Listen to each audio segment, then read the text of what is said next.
Você já imaginou uma pedra com 13,6 metros de comprimento e 3 metros de largura, pesando mais de 570 toneladas, encaixada na parede de um templo há mais de 2.000 anos? Esta muralha sagrada se estende por quase 488 metros de comprimento, alcançando 40 metros de altura, e algumas pedras menores, pesando cerca de 80 toneladas, foram colocadas a 30 metros acima do solo. Como homens sem máquinas moveram tamanhos colossos? O que essa façanha revela sobre a fé e a ambição daqueles tempos? Imagine-se caminhando pelas ruas estreitas de Jerusalém antiga. O ar seco carrega o cheiro de pedra calcária recém-cortada e de madeira de cedro. Você ouve o som de martelos ecoando nas colinas. Sob o governo de Herodes, o templo central de sua fé tornou-se um gigantesco canteiro de obras. Ele não queria um edifício qualquer. Queria um símbolo de poder que rivalizasse com as maravilhas de todo o império. Para ganhar a confiança dos judeus, ele juntou todos os materiais antes de tocar na estrutura original, acumulando montanhas de pedra e metais preciosos. Quando finalmente ordenou a reconstrução, a nova casa de culto foi concluída em 1 ano e meio, mas as áreas externas e os pátios continuaram em obras por décadas. Ao redor, milhares de pessoas observavam. Os sacerdotes, únicos autorizados a entrar nas partes mais sagradas, foram transformados em pedreiros e carpinteiros, cerca de 1.000 deles. Eles vestiram roupas de trabalho, pegaram martelos e cinzéis e se juntaram aos construtores comuns. Herodes precisava respeitar a lei religiosa, enquanto ergueria algo sem precedentes. O lugar em si era venerado. A antiga casa de oração tinha dimensões modestas. Aproximadamente 27 metros de comprimento, 9 metros de largura e 18 metros de altura. Mas a visão de Herodes ia muito além. Ele ampliou o terreno sagrado, quase dobrando-o em extensão, até que se aproximasse do tamanho da atual plataforma conhecida como Harão. Isso exigiu a construção de muralhas maciças, algumas com 16 metros de espessura, para sustentar o novo nível de esplanada. Você consegue imaginar o trabalho de sustentar toneladas de terra e pedra sobre uma encosta íngreme? Enquanto isso, a cidade fervilhava. Peregrinos vinham de todas as partes para ver as obras e oferecer sacrifícios. Os romanos passavam curiosos e desconfiados, observando como um rei vassalo podia comandar tanta mão de obra e recursos. As mães levavam crianças para rezar ao som de marretadas e gritos de operários. Será que essas crianças perceberam a magnitude do que estava acontecendo? O clima árido dificultava tudo. O sol impiedoso queimava a pele, enquanto trabalhadores carregavam blocos de calcário e mármore por rampas íngremes. O vento levantava poeira que grudava no suor e nos olhos, mas os homens seguiam em frente. Quantos dedilharam suas orações enquanto instalavam pedras que nunca mais seriam movidas? As dimensões do projeto eram assombrosas.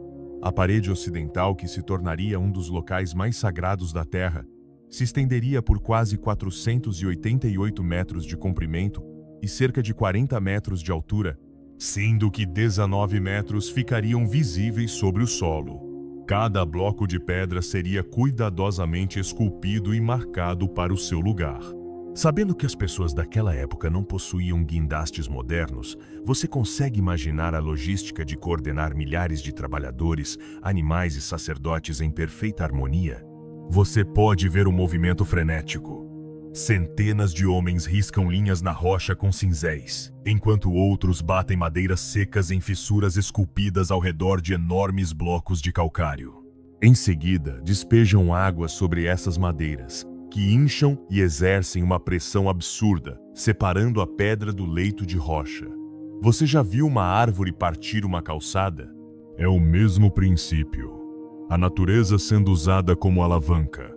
Cada pedra é marcada com símbolos para indicar sua posição final, como se fosse uma peça de um gigantesco quebra-cabeça. Os blocos menores são colocados em carroças, mas as pedras realmente grandes exigem um balé coordenado. Os construtores amarram cordas em saliências deixadas nas extremidades das pedras, e usam guindastes simples movidos por roldanas para erguer um lado. Com paciência, depositam o peso sobre troncos cilíndricos, transformando rochedos em rodas primitivas. Imagine a força necessária para mover dezenas de toneladas sem motor. 300 ou 400 homens empurram, enquanto dezenas de bois puxam. As estradas são niveladas e regadas para reduzir o atrito. Cada metro avançado é comemorado como uma vitória. Chegar ao monte do templo é apenas metade da batalha. A pedreira ficava mais alta que o local de construção. Então, eles aproveitaram a gravidade para descer os blocos pelas rampas. Porém, quando os blocos chegavam ao canteiro de obras, a questão era: como levantar pedras de 80 toneladas e colocá-las a mais de 30 metros de altura na parede? A resposta foi surpreendente. Eles não levantaram. Construíram de dentro para fora. A muralha era, na verdade, uma parede de contenção. Para cada fileira de pedras colocada, despejava-se terra e entulho atrás, criando um novo nível de trabalho. Assim, os construtores ficavam sempre no mesmo plano, empurrando as pedras de cima para baixo em seu leito e retirando a terra somente no final. Com essa técnica, até blocos gigantescos podiam ser abaixados ao lugar certo sem guindastes. Você consegue visualizar a inteligência por trás dessa estratégia? À medida que as paredes subiam, o interior do monte era preenchido com camadas de solo e material de demolição. Era um verdadeiro trabalho de formigas. Centenas de cestos de terra subindo e descendo rampas, enquanto outros alinhavam as pedras e as nivelavam com precisão de milímetros. A cada fileira completada, o coro de sacerdotes recitava orações de agradecimento. Havia tensão entre a necessidade de velocidade e o desejo de perfeição. Quantas vezes você já quis apressar um projeto? E mesmo assim, não podia abrir mão da qualidade. No coração do projeto, uma tarefa colossal: mover o Western Stone, o bloco de 6 metros de comprimento, 3 metros de largura e estimado em 570 toneladas. Este monstro era parte de uma fileira de pedras ainda maiores e sua posição era crucial para a estabilidade da estrutura. Para transportá-lo, acredita-se que cavaram um leito especial, nivelando cada centímetro do caminho. Troncos de madeira foram colocados cuidadosamente em fileiras paralelas. Mais de 1000 operários, divididos em equipes, coordenavam o movimento das cordas. Alguma vez você imaginou que pessoas anônimas poderiam mover algo equivalente a mais de 400 carros de uma só vez? O esforço exigia concentração total. Se uma corda quebrasse ou um tronco rolasse fora do lugar, o desastre seria inevitável. Mas a fé e o treino mantiveram todos unidos. Enquanto esses gigantes de pedra eram acomodados, outros elementos do templo ganhavam forma. O Santo dos Santos era um cubo vazio de aproximadamente 9 metros de lado, guardado por cortinas feitas de linho colorido. Na frente, o recal, ou lugar santo, com cerca de 18 metros de comprimento, abrigava o candelabro de ouro de 7 braços e a mesa de pães. Imagine-se entrando ali pela primeira vez, sentindo o cheiro de incenso queimando e observando a luz dourada refletindo nas paredes. Fora dessas áreas, pátios amplos tomavam forma. Herodes encomendou uma varanda monumental, um pórtico com 100 cúbitos de altura, cerca de 45 metros, e 20 cúbitos de profundidade, 9 metros. No topo desse pórtico, ele mandou colocar uma águia dourada, símbolo de poder, que mais tarde seria derrubada pelos judeus indignados. Cada detalhe tinha significado político e religioso. Cada colunata contava uma história. Você já parou para pensar em como arquitetura e ideologia podem se misturar? Os trabalhadores não enfrentavam apenas o peso das pedras. O calor extenuante fazia homens desmaiarem. A água era racionada. A logística envolvia centenas de animais para transportar comida, água e madeira. Durante a noite, tochas iluminavam o canteiro de obras e cantores entoavam salmos para elevar o espírito de quem estava exausto. A obra era uma mistura de disciplina militar e celebração espiritual. Você conseguiria manter sua fé e sua força física em meio a tamanha empreitada? Em alguns momentos, a construção era interrompida por debates teológicos. Como colocar uma águia romana sobre um templo dedicado a um Deus único? Seria idolatria? Os fariseus discutiam com os saduceus, enquanto os zelotes sussurravam revolta. Apesar das tensões, o trabalho continuava, como se uma mão invisível estivesse guiando as pedras para seus lugares. A disciplina era tamanha que, quando a chuva caía, dizia-se que ela só vinha à noite, como se o céu respeitasse a obra de Deus. E, se chovia durante o dia, as equipes cobriam as pedras com telas de linho para evitar que o mármore rachasse. A cada bloco assentado, um escriba anotava o progresso, e um sacerdote entoava bênçãos. Finalmente, quando a esplanada e os muros estiveram prontos, o que fazer com toda a terra acumulada atrás das paredes? Abriram corredores, esculpiram arcos e criaram câmaras subterrâneas que serviriam como depósitos e estábulos. Alguns desses espaços seriam mais tarde chamados de estábulos de Salomão, embora pertencentes à construção de Herodes. Você já visitou um lugar sabendo que sob seus pés existe um mundo inteiro de salas e túneis? A cada passo deste processo, percebe-se não apenas a habilidade técnica, mas também a entrega espiritual de um povo que acreditava estar construindo a morada de seu Deus na terra. Eles superaram a falta de máquinas com criatividade. Superaram a escassez de recursos com trabalho em equipe. Superaram a dúvida com oração. E você, diante de desafios monumentais, em que se inspira para continuar? Agora que entendemos o esforço humano e espiritual por trás da construção, vamos mergulhar nas explicações científicas e nas descobertas arqueológicas que cercam essa obra. O que as pesquisas modernas revelam sobre o misterioso Western Stone e as técnicas empregadas? Será que a engenharia antiga era realmente tão avançada assim? Para começar, os números impressionam. O Western Stone mede cerca de 13,6 metros de comprimento, 3 metros de largura, e sua altura alcança alguns metros. Estima-se que pese aproximadamente 570 toneladas. Comparado a outros blocos gigantescos, como as pedras do Templo de Júpiter em Baalbek ou as de Stonehenge, essa pedra está entre as maiores peças de construção já movidas pela mão humana. Por que escolher um bloco tão enorme quando blocos menores seriam mais fáceis de manipular? Alguns especialistas acreditam que a estabilidade era o principal objetivo. Um bloco maciço proporciona uma base sólida, reduzindo a quantidade de juntas, que são pontos de fraqueza. Outros sugerem que havia um elemento simbólico, um desejo de mostrar que a casa de Deus era inabalável, literalmente construída sobre uma rocha imensa.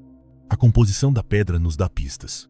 Jerusalém situa-se sobre uma formação de calcário conhecida como calcário mograbito-turoniano e cenomaniano, caracterizado por camadas horizontais. Isso tornou possível separar blocos enormes de pedra, como vimos, usando cunhas de madeira e água.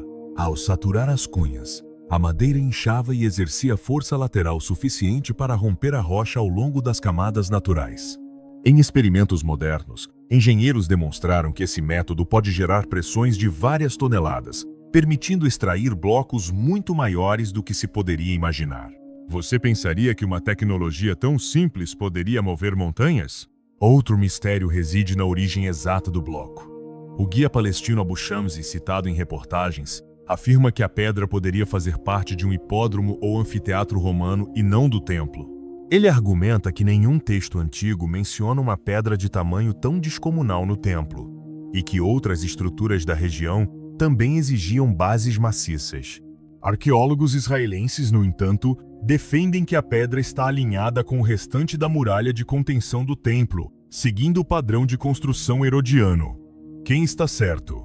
As escavações mostram que o bloco faz parte de uma fileira de pedras gigantes, conhecidas como Grande Curso, que sustentam a parte ocidental da plataforma sagrada. A densidade do calcário local foi medida em laboratórios. Multiplicando-se o volume da pedra por essa densidade, chega-se à estimativa de 570 toneladas, corroborando a ideia de que se trata de um bloco extraordinário. Os engenheiros também analisaram a capacidade de transporte dessa massa colossal. As leis de Newton não perdoam. Para mover 570 toneladas, seria necessário aplicar força suficiente para superar o atrito estático entre a pedra e o solo. Os construtores antigos provavelmente reduziram o atrito ao mínimo, utilizando troncos roliços lubrificados com gordura animal e talvez água. Experimentos com pedras menores mostram que cada tronco pode suportar dezenas de toneladas. Distribuindo o peso uniformemente, dezenas de troncos poderiam sustentar a pedra enquanto era puxada. A força de tração viria de centenas de homens e animais. Será que teríamos fôlego para um esforço desses?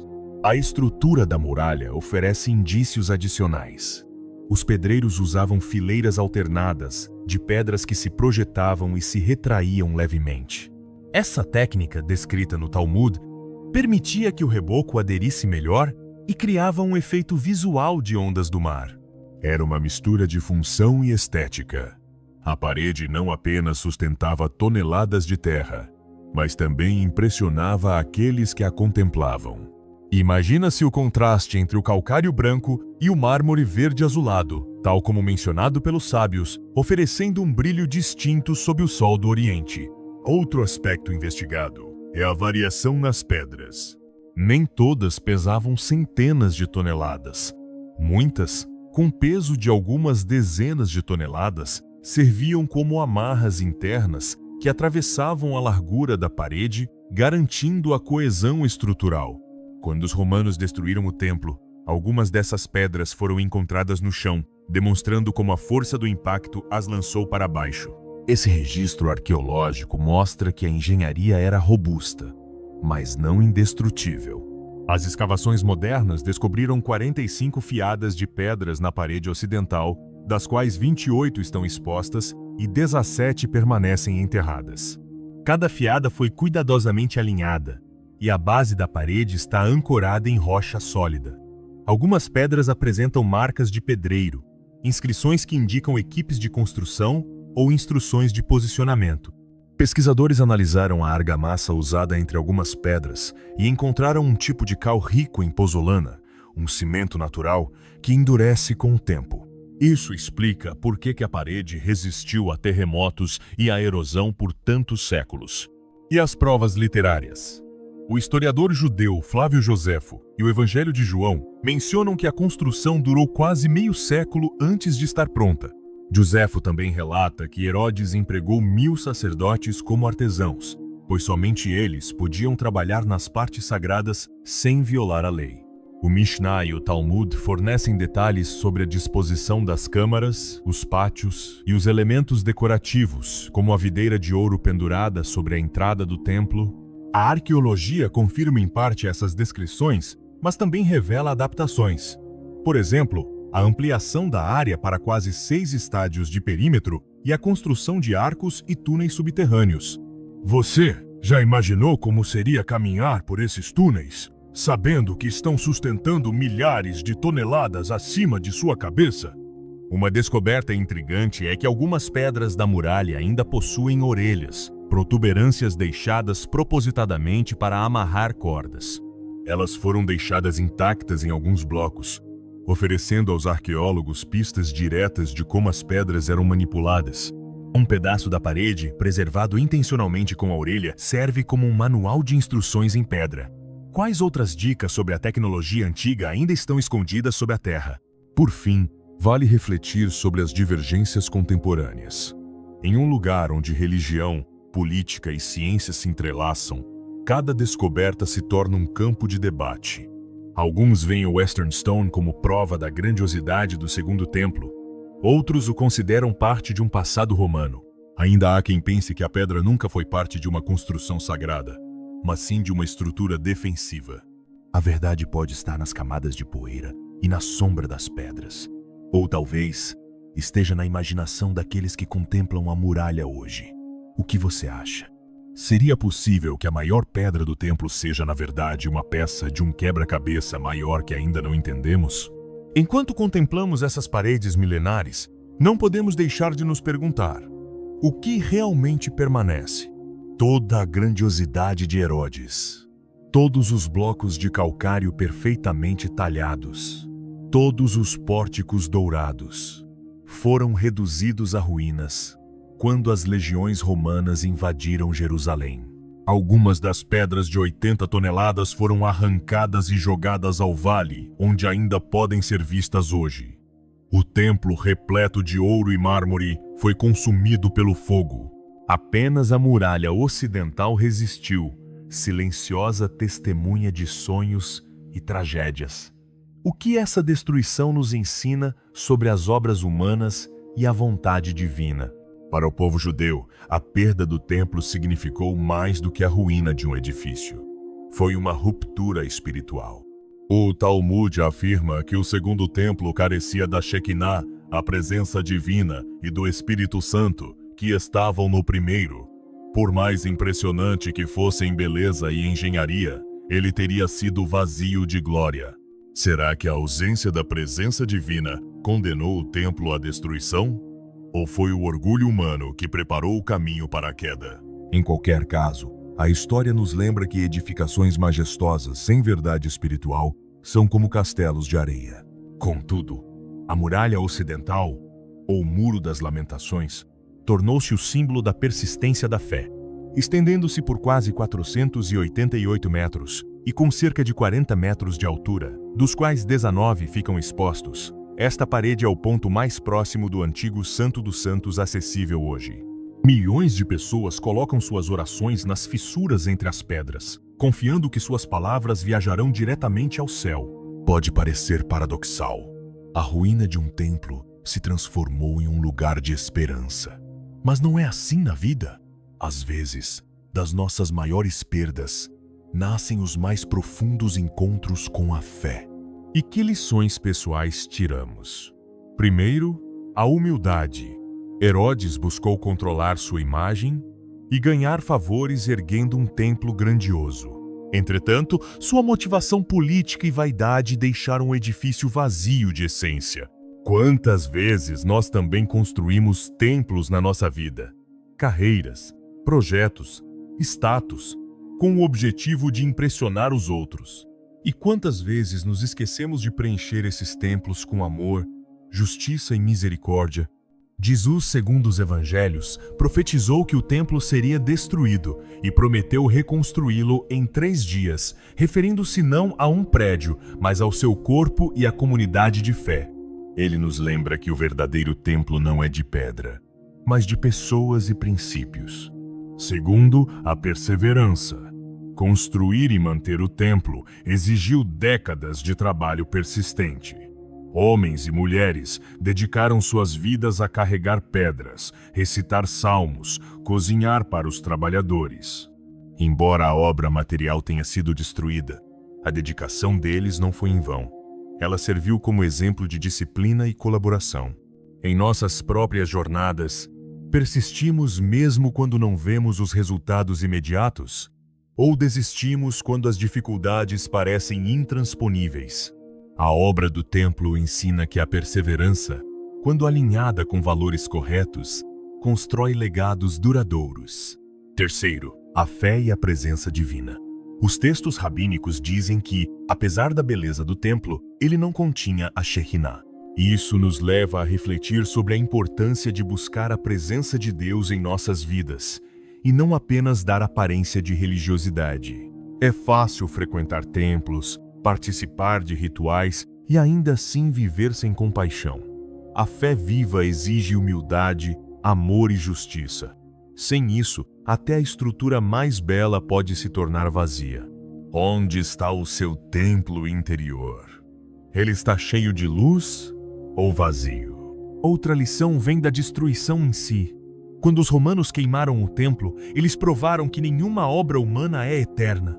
Isso pode parecer desanimador, mas também é libertador.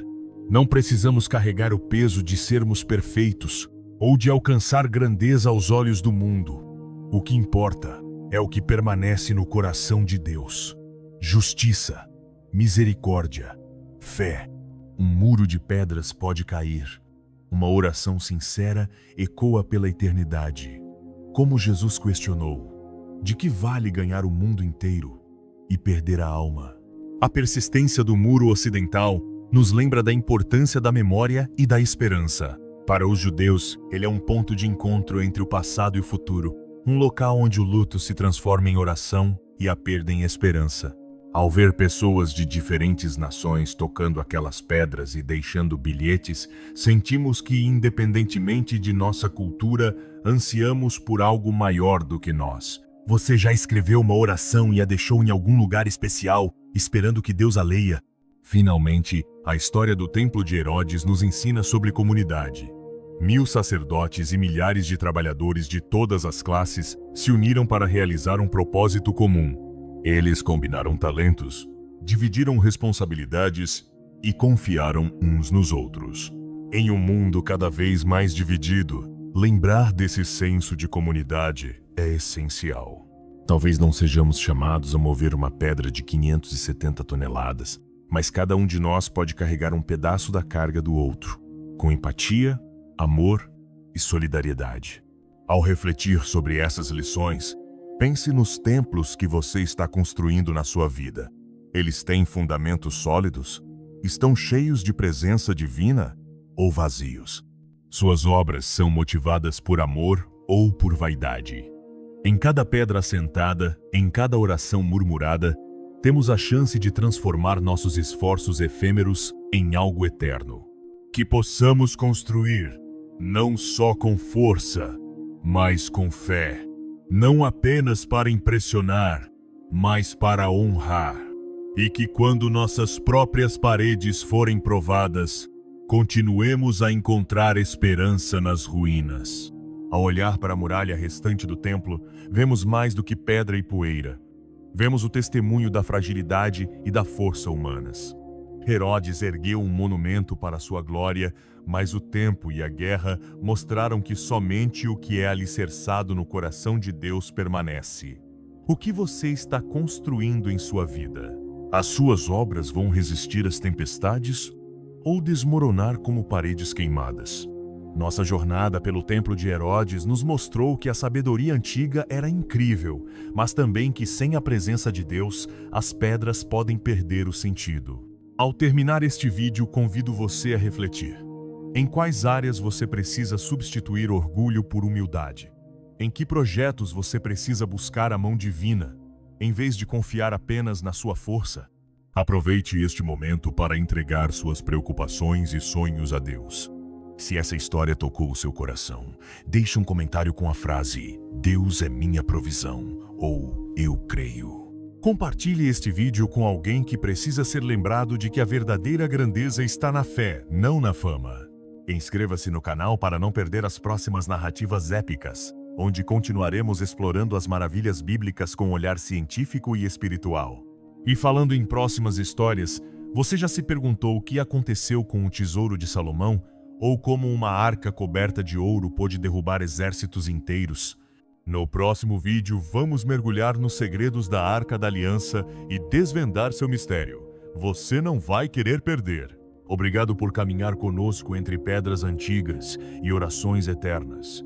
Que sua fé seja o seu templo mais forte. Até o próximo episódio.